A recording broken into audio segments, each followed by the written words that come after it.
네, 강프로입니다. 자, 두산 에너빌리티 보겠습니다. 두산 에너빌리티가 오늘 장중에 조금 밀렸습니다. 장 초반에 조금 밀리면서 한 3.7% 이런 식으로 거의 한 5% 가까이까지 하락폭이 조금 나왔는데 종가에는 일단 상승해서 끝났습니다. 이렇게 고가에서 저항을 받는 이유는요. 아직까지 신고가를 만들지 못했기 때문입니다. 그리고 여기 제가 회색선으로 정확하게 딱 만들어 놨죠. 그렇죠. 이게 저항대라고 보시면 됩니다. 근데 여긴 넘어요. 무조건 넘어요. 왜 그러냐면 자, 일단 우리가 신고가 이전 그리고 여기 강프로 원이라고 되어 있는 여기 회색선 이하에서는 거래하지 않는다. 이게 가장 중요합니다. 이 밑에서 거래하면 이 돌파하는 구간에 시간이 소요됩니다. 예를 들어서 무슨 얘기냐면 두산이에요.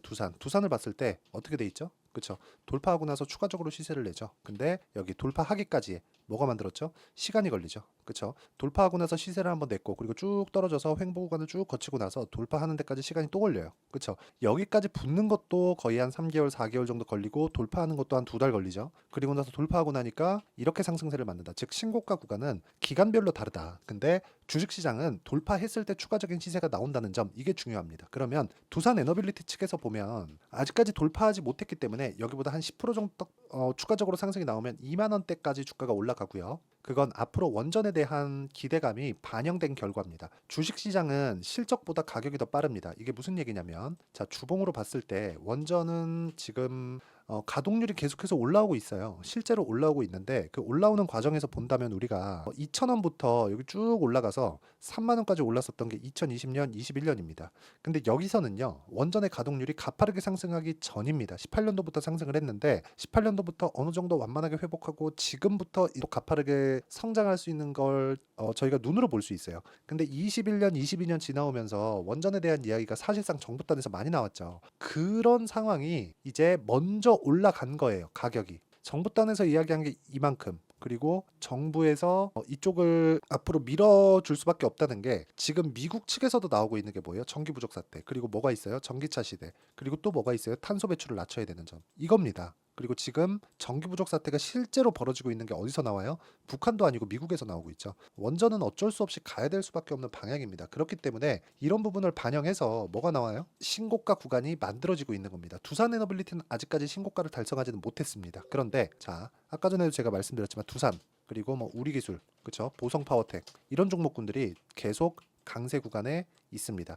이런 상황에서 우리가 타점을 잡을 수 있어야 되고 이런 상황에서 타점을 잡을 수 있었을 때 우리가 꾸준하게 수익을 낼 수 있는 그 환경이 갖춰진다는 점 이게 중요합니다. 그리고 이걸 보셔야 되는 게 주식시장은 미래 가치를 반영해요. 이게 이제 막 실적으로 전환되고 실적에 대한 기대치가 쫙 잡히고 이러기 시작하잖아요. 그러면 어떻게 되느냐? 어려워집니다. 왜? 실적치를 달성을 못했을 때는 주가가 먼저 올랐기 때문에 떨어질 수도 있거든요. 주가가 떨어지고 나면 실적 그 못 나온 실적 대비해서 주가가 싸지는 구간이 있겠죠. 그 구간부터 우리는 다시 매수하는 게 아니라 여기를 확인하고 올라가는 구간에서 매수를 하는 겁니다. 무슨 얘기냐면 두산에너빌리티가 19,000원 정도까지 올라갔다 또 떨어졌고요. 그리고 또 올라오면서 다시 이 구간에 있습니다. 근데 이 구간에서 선행적으로 두산 신고가, 우리기술 신고가, 보성파워텍 신고가 두산에너빌리티를 보시는 분들이면 우리기술과 보성파워텍을 모르지 않을 겁니다. 근데 여기서 우리가 봐야 되는 게 또 하나 나오죠. 테마가 형성되어 가고 있다. 그렇죠? 몰아서 신고가가 가고 있다. 그러면 두산에너빌리티의 변동성이 앞으로 어느 정도로 커질지 그리고 원전에 대한 수요가 늘어나면서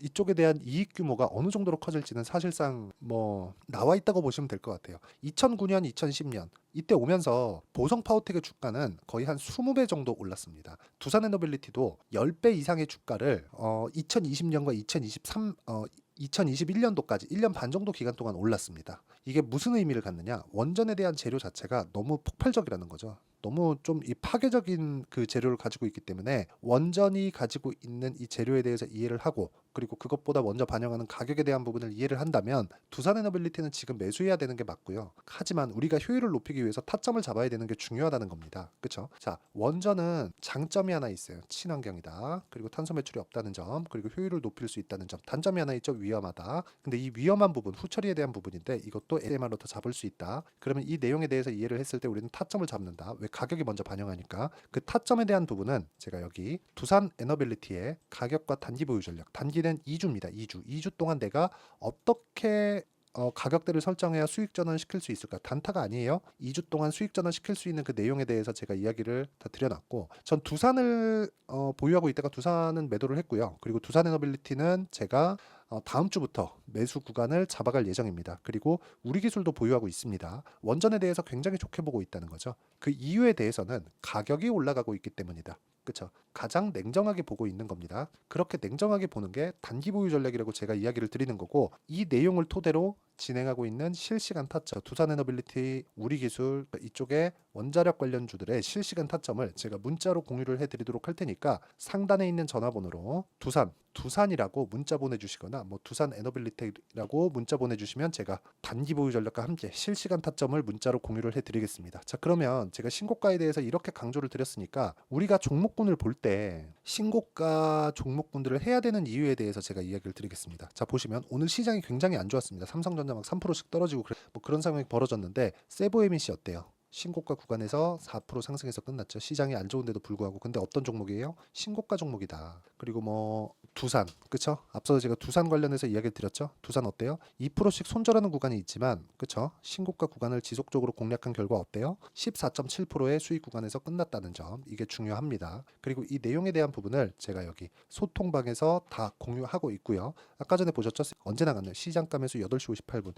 장 시작 전에 제가 공유가 됩니다. 이렇게. 자, 그리고 우리가 이해해야 되는 부분이, 올라가는 상황에서 호재가 터지는 거지 호재가 터지고 올라가는 게 아닙니다. 올라가는 상황에서 호재가 터지면서 주가가 추가적으로 상승을 해요. 예를 들어서 두산 같은 경우에도 마찬가지죠. 그쵸? 올라갔고 원전 관련된 내용이 터지면서 추가 상승, 그리고 매도 조정받으면 다시 매수, 그랬을 때 15%씩 수익. 반도체 관련 마찬가지입니다. 그쵸? 올라가는 구간에서 매수 매도 이렇게 지속적으로 끌어왔을 때 26%, 22% 이런 식으로 매매를 이어간다는 점, 이게 중요하고요. 그리고 이 내용에 대한 부분을 제가 여기 소통방에서 모두 공유하고 있습니다. 쭉 올려서 보면, 그쵸? 여러 가지 종목군들을 다 공유를 하고, 전기, 그쵸? 뭐 전선 이런 쪽 다 신고가 종목이기 때문에 제가 이야기를 드리는 거고, 두산에너빌리티 같은 경우에도 제가 두산과 우리기술 쪽으로 먼저 거래를 했지만, 두산에너빌리티가 원전의 전통적인 대장이기 때문에 우리가 원전 쪽을 본다면 두산에너빌리티를 거래 안 할 수가 없다. 그래서 여기 전체적으로 신고가 종목들에 대해서 제가 소통방에서 다 다루고 있지만, 두산에너빌리티의 실시간 타점도 제가 여기 소통방에서 다 공유를 해드리도록 할 테니까 구독과 좋아요 눌러주시고요. 상단에 있는 전화번호로 구독 또는 10억이라고 문자 보내주시면 제가 소통방 입장 링크를 순차적으로 공유를 해드리도록 하겠습니다. 자, 그러면 우리가 어떤 관점에 의해서 주식을 사야 되는지 그 내용에 대해서 이야기를 드렸으니까, 이 내용을 토대로 우리가 종목을 다시 한번 보면 그래요. 올라가는 상황에서 호재가 터진다고 말씀드렸죠. 즉 먼저 가격이 올라가는 점이 중요하다. 두산에너빌리티는 지금 올라가고 있고 정배열 구간을 만들었고 22평가의 이격도 오늘 다 좁혀놓은 그런 상황입니다.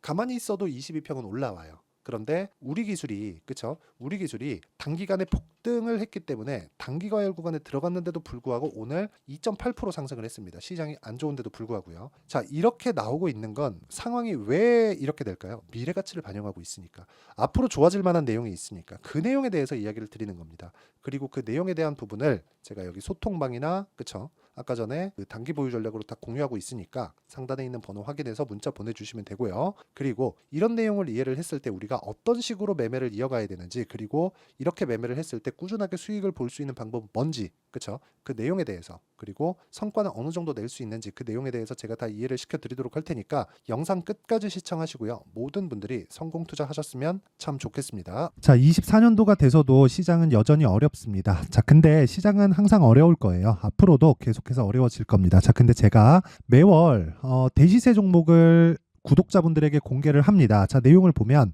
12월 달에 실제 공개를 했었던 강프로의 대시세 종목에 대한 내용인데, 대기업을 상대로 안정적인 매출 구조를 가지고 있고요. 그리고 현재 주요 거래처는 삼성전자, 인텔, 하이닉스, TSMC, 해외에 반도체 관련된 기업이라는 걸 알 수 있죠. 그만큼 1월 달에 제가 보고 있었던 종목은 반도체 관련주라는 걸 알 수 있습니다. 공개를 해드리면 이 내용입니다. 여기 어보브 반도체, 그쵸? 실제 제가 거래한 내용을 공개를 한 거고요.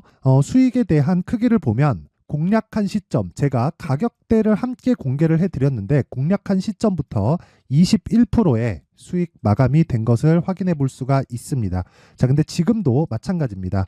지금은 어떤 이슈가 있을까요? 2월 달에 발표한다는 기업 밸류업 프로그램이 있죠. 근데 그걸로 인해서 지금 2월 달에 발표한다고 이야기가 나온 상황이고요. 무엇보다 우리가 생각해야 될 내용은 한 가지입니다.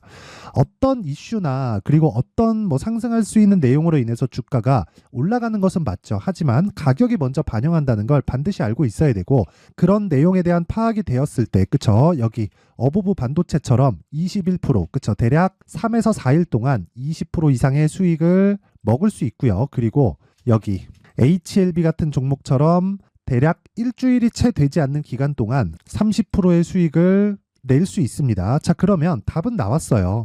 재료에 대한 부분보다 중요한 게 가격이다. 자, 근데 지금 시장에 쏠려 있는 게 뭐죠? 2월 달에 발표하는 기업 밸류업 프로그램에 대한 내용이죠. 자, 그러면 우리가 이쪽에다가 지금 집중을 해야 될까요? 그 내용을 한번 보겠습니다. 기아차의 차트를 보면요. 1월 24일 날 정부단에서 입김을 불어넣은 이후에 시세가 강하게 발생한 것처럼 보이지만 애초에 12월 달부터 신고가를 달성했다는 걸 확인할 수 있습니다. 자, 그러면 우리가 스케줄을 따져봤을 때 우리가 어디를 봐야 될까요? 4월 달 총선을 봐야 됩니다. 드디어 때가 온 거죠. 4월 달 총선이 끝나면 그 뒤엔 뭐가 있죠?